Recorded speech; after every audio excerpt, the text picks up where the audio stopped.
Assalamualaikum warahmatullahi wabarakatuh. Kami dari kelompok 7 pada kesempatan kali ini akan mempresentasikan hasil diskusi kelompok kami, yaitu yang berjudul Pasar Barang dan Pasar Uang, serta keseimbangan pasar barang dan pasar uang.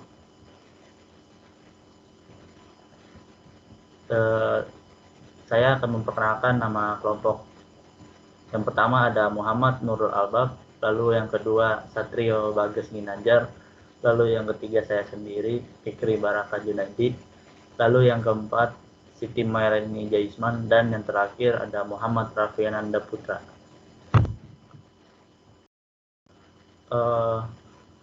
Materi pertama saya sendiri yang akan langsung menjelaskan, yaitu tentang pengertian pasar barang dan dua keterkaitan antara pasar barang dan uang. Yaitu yang pertama ada pengertian pasar barang. Pasar barang adalah pasar yang mempertemukan penawaran dan permintaan barang dan jasa. Pasar barang sering diistilahkan dengan sektor real. Pasar barang adalah pasar di mana semua barang dan jasa yang diproduksi oleh suatu negara dan dalam jangka waktu yang tertentu. Permintaan dalam pasar barang ini merupakan agregasi dari semua permintaan akan barang dan jasa di dalam negeri ini. Sementara yang menjadi penawarnya adalah semua barang dan jasa yang diproduksi dalam negeri. Dalam keseimbangan umum, ini besar pendapatan nasional itu biasa dilambangkan dengan huruf Y dan tingkat bunga itu dilambangkan dengan huruf I, yang terjadi akan mencerminkan pendapatan nasional atau lambangnya itu Y, dan tingkat bunga lambangnya I yang seimbang baik di pasar barang maupun di pasar uang. Namun, dalam ekonomi Islam, sistem bunga dihapuskan. Kurva IS ini menyatakan hubungan antara tingkat bunga dan tingkat pendapatan yang muncul di pasar barang dan jasa. Kurva IS ini juga menyatakan investasi dan tabungan.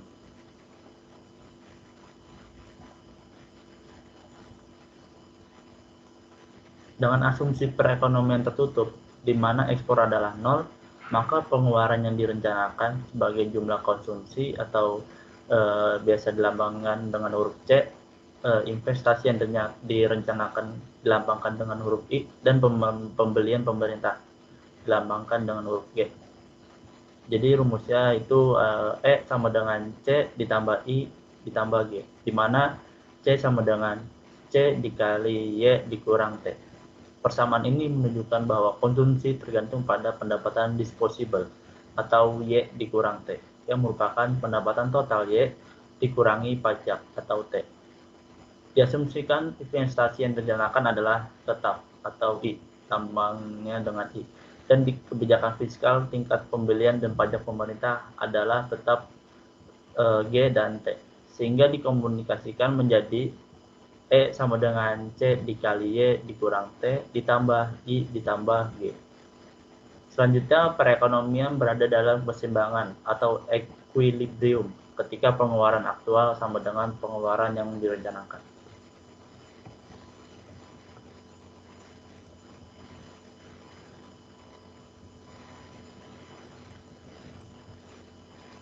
Mengingat Y sebagai GDP aktual, tidak hanya pendapatan total, tapi juga pengeluaran total atas barang dan jasa, sehingga dapat ditulis kondisi keseimbangan sebagai pengeluaran aktual sama dengan pengeluaran yang direncanakan Y sama dengan E.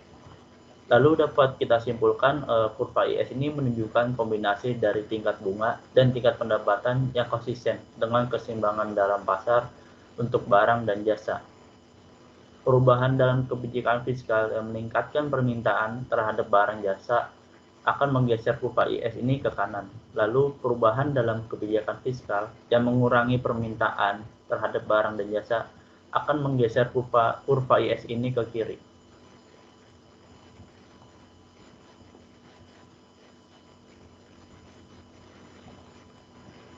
Lalu ada kegiatan ekonomi yang tergolong pada pasar. Terdapat dua kegiatan ekonomi yang tergolong pasar barang. Yang pertama itu ada pasar barang nyata atau real.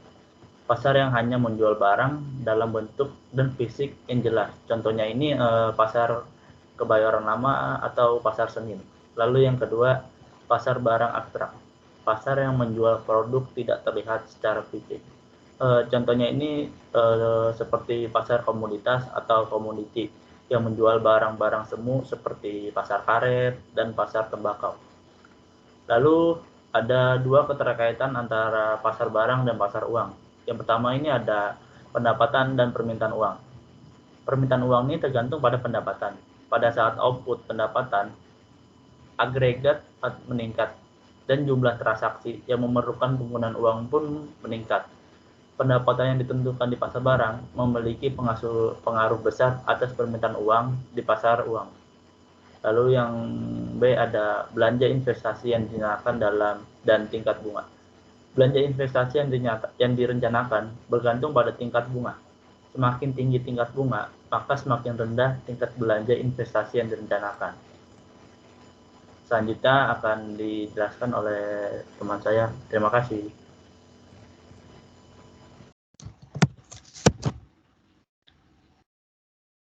Oke, selanjutnya adalah keseimbangan pasar barang, dampak kebijakan fiskal terhadap keseimbangan pasar barang. Keseimbangan pasar barang. Equilibrium atau keseimbangan pasar barang tercapai bila penawaran barang dan jasa telah sama dengan permintaannya. Pada kondisi ini, total produksi sama dengan total pengeluaran, atau dirumuskan Y sama dengan AE, C plus S sama dengan C plus I, S sama dengan I, F dalam kurung Y sama dengan F dalam kurung R. Kurva IS didefinisikan sebagai kurva yang menunjukkan hubungan antara berbagai tingkat bunga dengan pendapatan nasional yang menjamin atau memungkinkan pasar barang dalam keadaan seimbang.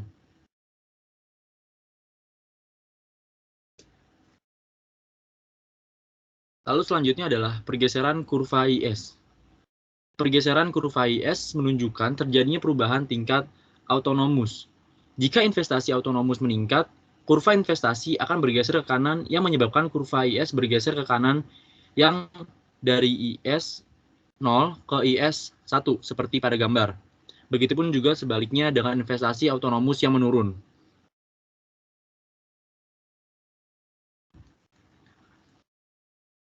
Lalu adapun selanjutnya adalah dampak kebijakan fiskal terhadap keseimbangan pasar barang. Dampak pengeluaran pemerintah yang ekspansif atau fiskal ekspansif menyebabkan kurva IS bergeser ke kanan. Pada tingkat bunga yang sama atau R1, pergeseran kurva tersebut menyebabkan output keseimbangan bergeser dari Y0 ke Y1. Sebaliknya, dampak anggaran defisit atau fiskal kontraktif menyebabkan kurva bergeser ke kiri, seperti yang ada di gambar. Ini merupakan gambar dampak kebijakan fiskal terhadap keseimbangan pasar barang.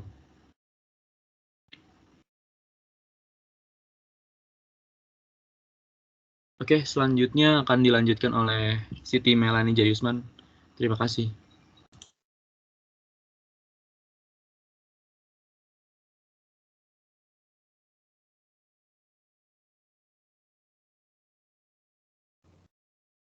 Baiklah, materi selanjutnya akan dilanjutkan oleh saya. Materi ini tentang pengertian pasar uang dan juga ciri-ciri pasar uang. Pengertian pasar uang. Apa sih yang dimaksud dengan pasar uang? Pasar uang ini adalah pertemuan antara permintaan akan uang MD dengan penawaran uang MS, ataupun kegiatan bertemunya permintaan dan juga penawaran dana-dana berupa pusat-pusat yang berharga. Ia mempunyai jangka waktu kurang dari 1 tahun. Beberapa hal yang perlu diperhatikan dalam teori Keynes yang ada di pasar uang ini, yaitu yang pertama, teori tersebut lebih sesuai untuk negara yang mempunyai lembaga pasar uang yang telah berkembang atau juga negara maju. Lalu yang kedua, kekuasaan pemerintah mengendalikan MS atau uang beredar tidaklah selangsung atau juga semudah yang digambarkan dalam teori di atas. Pemerintah ini hanya bisa mengendalikan uang katal, sedangkan uang giral diciptakan oleh sektor perbankan. Uang giral ini dipengaruhi oleh pemerintah melalui kebijakan kredit, tingkat bunga, dan juga kebijakan perbankan. Lalu di sini juga ada fungsi pasar uang yang harus dicapai. Fungsi pasar uang itu diantaranya yang pertama, sebagai perantara perdagangan surat-surat berharga dalam jangka pendek. Lalu yang kedua, penghimpunan dana surat-surat yang berharga dalam jangka pendek juga.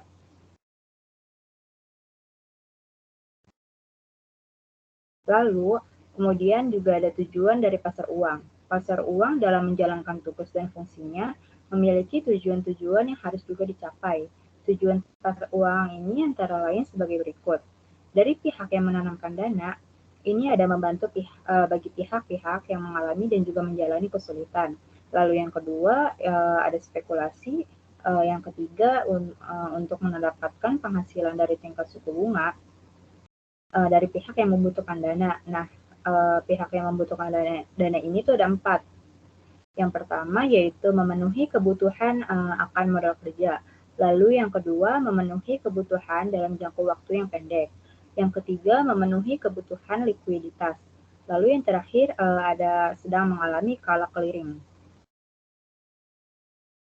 Di sisi lain, setelah tujuan dan juga fungsi dari pasar uang juga memiliki ciri-ciri. Ciri-ciri pasar uang ini ada 3, yaitu yang pertama, tidak terikat dalam tempat tertentu. Yang kedua, menekankan pada pemenuhan dalam jangka pendek. Lalu yang ketiga, dalam mekanisme pasar, ditekankan pertemuan antara pihak yang kelebihan dana dan juga pihak yang membutuhkan dana. Baiklah, cukup sekian materi yang bisa saya sampaikan. Selanjutnya akan dilanjutkan oleh teman saya. Terima kasih.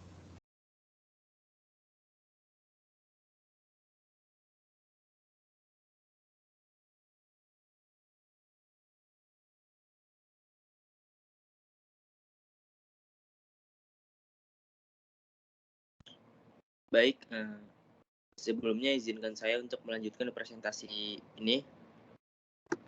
Materinya itu ada bentuk-bentuk surat berharga, keseimbangan pasar uang, serta pergeseran kurva LM. Di sini ada bentuk-bentuk surat berharga pasar uang. Terdapat 4. Yang pertama ada SBI, Sertifikat Bank Indonesia. Yang kedua ada SPBU, Surat Berharga Pasar Uang. 3 ada Sertifikat Deposito. Yang terakhir ada Commercial Paper. SBI atau Sertifikat Bank Indonesia pada prinsipnya merupakan surat berharga yang diterbitkan Bank Indonesia sebagai pengakuan utang berjangka pendek dan diperjualbelikan dengan diskonto. Lalu SPBU, Surat Berharga Pasar Uang, adalah surat-surat berharga jangka pendek yang diperjualbelikan secara diskonto dengan Bank Indonesia atau lembaga diskonto yang ditunjuk oleh BI. Lalu ada sertifikat deposito, merupakan deposito berjangka yang bukti simpanannya dapat diperdagangkan. Dan terakhir ada commercial paper, yaitu adalah proses yang tidak disertai jaminan yang diterbitkan oleh perusahaan untuk memperoleh dana jangka pendek dan dijual kepada investor dalam pasar uang.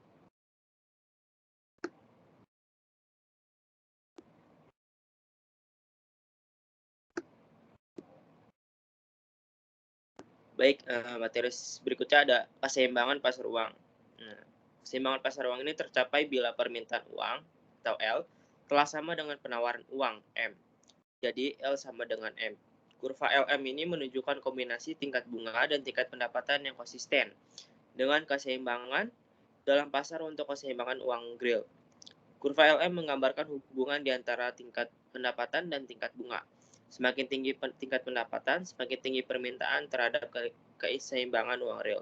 Dan semakin tinggi tingkat bunga keseimbangan. Karena itu, kurva LM miring ke atas. Kurva LM ialah kurva yang menunjukkan keseimbangan antara pendapatan nasional dan tingkat bunga di pasar uang. Persamaan kurva LM dapat dibentuk dengan menyamakan persamaan permintaan akan uang L, liquidity preference, terhadap persamaan penawaran uang M, money supply. Kurva LM berslop positif melalui mekanisme pasar uang. Diketahui adanya hubungan searah antara output produksi Q dengan tingkat bunga I pada pasar uang. Ada nilai equilibrium tingkat bunga R untuk tiap nilai output pendapatan agregat. Nilai equilibrium ditentukan pada tingkat di mana kuantitas uang yang diminta sama dengan kuantitas uang yang ditawarkan. Untuk nilai Y tertentu, kita bisa menentukan nilai equilibrium R di pasar uang. Nilai equilibrium R naik ketika Y naik dan turun ketika Y turun. Hubungan positif antara nilai equilibrium R dan Y. Nilai equilibrium R ditentukan pada tingkat di mana kuantitas uang yang diminta sama dengan kuantitas uang yang ditawarkan. Untuk nilai Y tertentu, kita bisa menentukan nilai equilibrium R di pasar uang.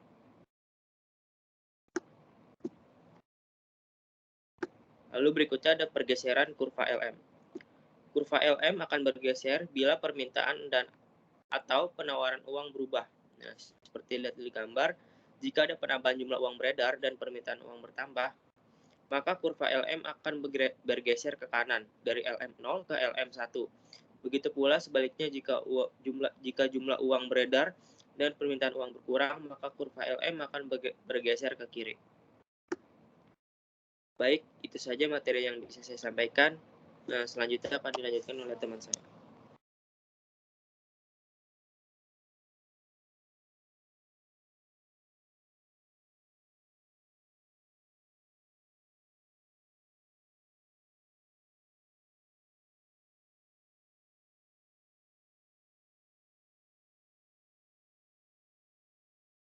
Baik, materi selanjutnya yaitu dampak kebijakan moneter terhadap keseimbangan pasar uang.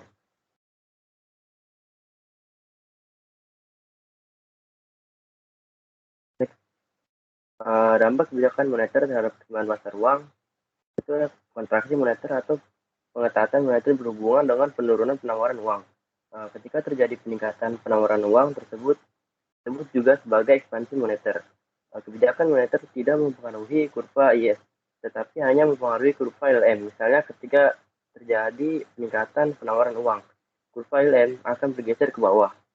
Lalu gambar di samping itu ialah gambar dampak kebijakan moneter terhadap keseimbangan pasar uang.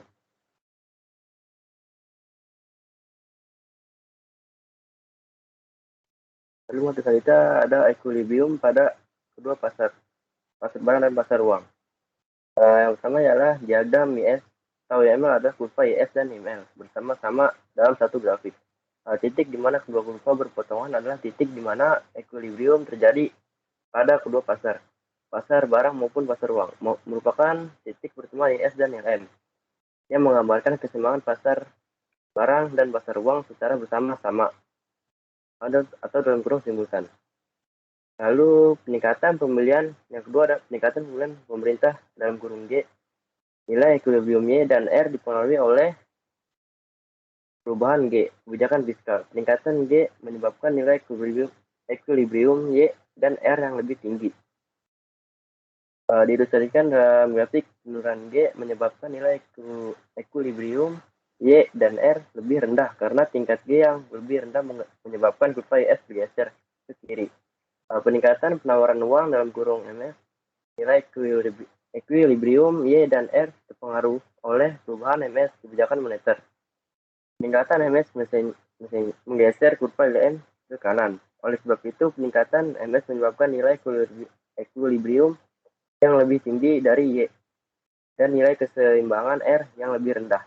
Diilustrasikan dalam grafik penurunan MS menyebabkan nilai equilibrium Y yang lebih rendah dan nilai equilibrium R yang lebih tinggi karena penawaran uang yang menurun menyebabkan kurva LM bergeser ke kiri. Lalu diagram LS dan LM adalah cara yang bermanfaat untuk melihat efek perubahan kebijakan fiskal dan moneter pada output agregat dan tingkat bunga melalui pergeseran ke dua kurva. Lalu yang ketiga ada keseimbangan umum terjadi apabila pasar barang dan pasar uang berada di dalam keseimbangan secara bersama-sama. Dari keseimbangan tersebut diperoleh keseimbangan pendapatan nasional dan keseimbangan tingkat bunga. Seperti penjelasan yang terdahulu, keseimbangan pasar barang dicerminkan oleh kurva IS dan keseimbangan pasar uang dicerminkan oleh kurva ILM. Keseimbangan umum IS dan ILM kurva IS adalah kurva yang mewakili peristiwa yang terjadi di sektor real atau pasar barang. Slope atau kemiringan dari kurva ini adalah negatif. Sementara itu kurva ILM adalah kurva yang mewakili peristiwa yang terjadi di sektor keuangan atau pasar uang. Slope kurva ILM adalah positif. Dua kurva akan berpotongan pada satu titik. Sekian presentasi dari kelompok kami, kurang lebih mohon maaf, terima kasih.